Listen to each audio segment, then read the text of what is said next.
इस समय सबसे बड़ी आज की बड़ी खबर है, क्या योगी आदित्यनाथ का पत्ता कटने वाला है?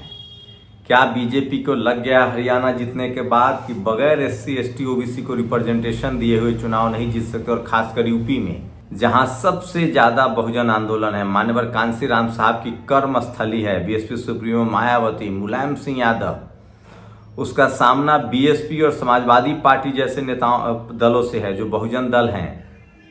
इसको लेकर लगातार अटकलें जारी है और हरियाणा जीतने के बाद जिस तरह से प्रधानमंत्री नरेंद्र मोदी का पलड़ा भारी हुआ है, तो क्या यूपी में कोई बड़ा बदलाव हो सकता है? यूपी बीजेपी के अध्यक्ष जो ओबीसी समाज से आते हैं, भूपेंद्र सिंह चौधरी, और यूपी के पूर्व मुख्यमंत्री डिप्टी सीएम जो अभी हैं ब्रजेश पाठक जेपी नड्डा से मिले हैं। तो ये बड़ी खबर हो सकती है, इसके अपडेट होने पर हम आपको बताते रहेंगे। कुछ दिन पहले भी केशव प्रसाद मौर्य लगातार मैराथन दौरा कर रहे थे दिल्ली का। दिल्ली में आला कमान से उनकी मीटिंग हो रही थी, तो एक बार फिर से पार्टी पर बीजेपी का कंट्रोल तो हो गया है।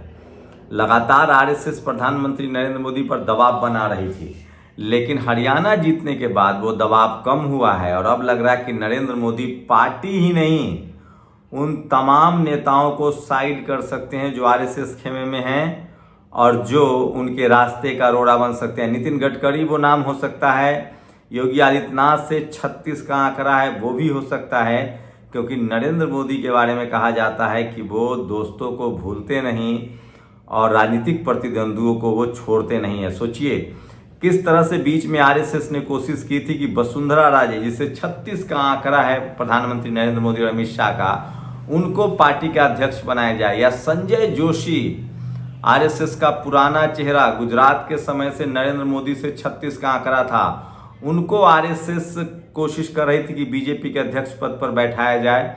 नरेंद्र मोदी को अल्टीमेटम दिया गया था कि या तो आप पार्टी चला लीजिए या सरकार चला लीजिए, लेकिन अब नरेंद्र मोदी को वो तर्कस उनके तर्कस में वो तीर आ गया है जिससे साफ है कि वो एक साथ दो निशाना साध सकते हैं, पार्टी और सरकार दोनों पर कंट्रोल है।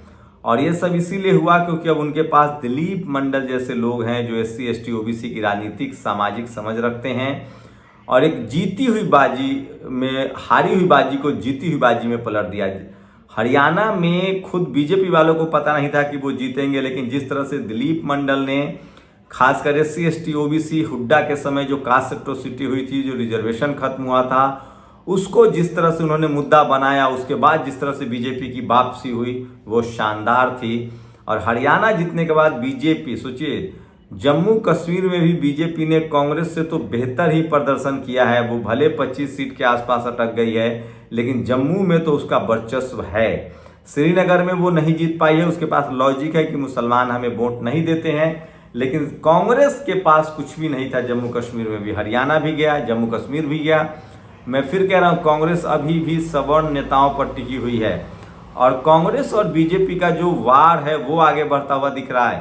प्रधानमंत्री नरेंद्र मोदी ने कांग्रेस पर अर्बन नक्सल का आरोप लगाया था, जो बहुत हद तक सही भी है। कांग्रेस के समय में मुस्लिम तुष्टीकरण, अर्बन नक्सल, ये बाबा सिद्दीकी की जो है वो सब ये लोग भी कांग्रेस के नेता थे, अब बाद में बीजेपी में चले गए अपनी सुरक्षा के लिए। तो कांग्रेस कह रही है बीजेपी अर्बन नक्सल और बीजेपी को कांग्रेस कह रही है आतंकवादी पार्टी।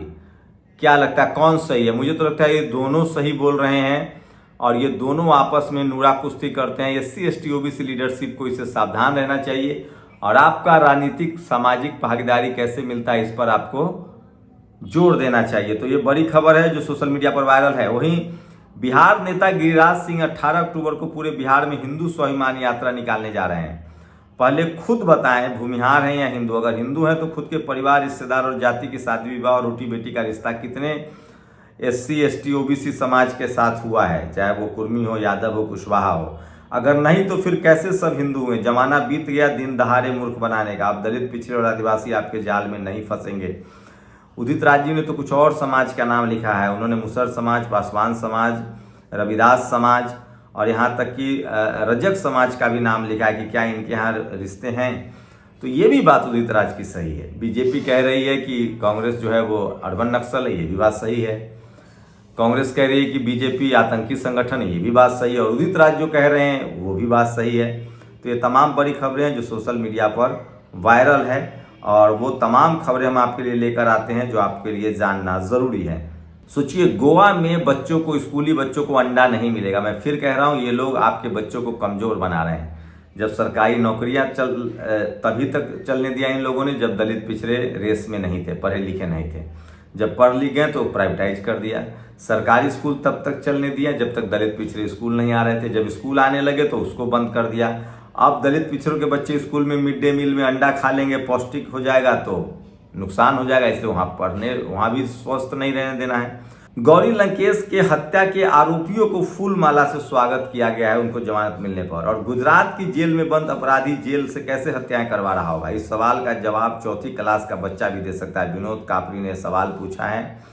और उत्तर प्रदेश के लखनऊ में सबसे बड़ी खबर आ रही है, यूपी में लगातार जातीय हिंसा अपने शबाब पर है और इस पर तो योगी आदित्यनाथ से सवाल जवाब होना ही चाहिए।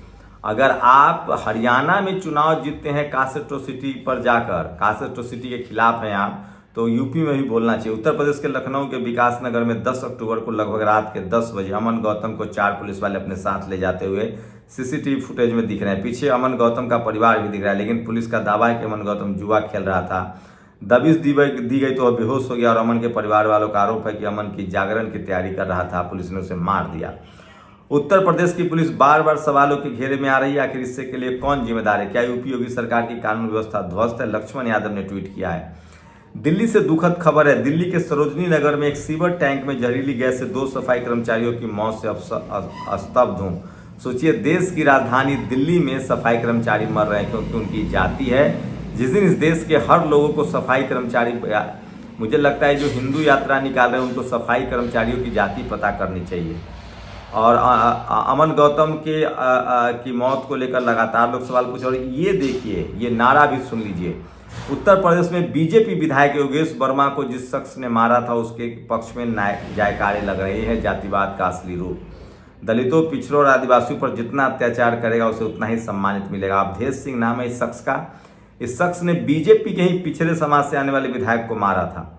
83 साल के स्टेन स्वामी को जेल में एक्स्ट्रा सीपर नहीं मिलता। 90% विकलांग प्रोफेसर GN साईं बाबा को जेल में विकलांगों की सहूलियत वाला कमोड नहीं मिलता, लेकिन जेल में बंद एक गैंगस्टर को इतनी सहूलियत मिलती है कि वो इंटरनेट से इंटरव्यू दे, हाई प्रोफाइल हत्या करवाएं। तो सिद्दीकी वाले में हिंदू मुस्लिम का खेल है। नासिक में ट्रेनिंग के दौरान 2 अग्निवीर गोहिल विश्वराज सिंह और सैफत सिद्ध का निधन एक दर्दनाक घटना। उनके परिवारों के प्रति मेरी गहरी संवेदना है। राहुल गांधी ने ट्वीट किया है। पहले बिल्किस बानो के बलात्कारियों को जेल से रिहाने पर स्वागत किया था, दोषियों को, और अब गौरी लंकेश के आरोपियों को। और सोचिए, आज तमाम बड़ी खबरें। एनसीपी नेता बाबा सिद्दीकी पर चंद्रशेखर आजाद ने भी ट्वीट किया, उन्होंने सवाल उठाया। और सोचिए, किसान इस देश के किस कदर परेशान हैं। टीकमगढ़ में जमीन पर स्टे के लिए SDM ने मांगी 50,000 की रिश्वत। एक महिला अपनी गाय लेकर गई और कही कि आप यही रख लीजिए, उनके पास पैसे नहीं हैं। तो ये सबसे बड़ी खबर है और योगी आदित्यनाथ के लिए सब कुछ ठीक नहीं चल रहा है। और यकीन मानिए कि योगी आदित्यनाथ मुश्किल में पड़ने वाले हैं। और जिस तरह से योगी आदित्यनाथ की लगातार पेशी हो रही है। और एक खबर है, सोचिए, कोंकणा सेन ने कहा है कि फिल्म इंडस्ट्री में जमकर जातिवाद होता है, जाति के हिसाब से ही फैसले होते हैं।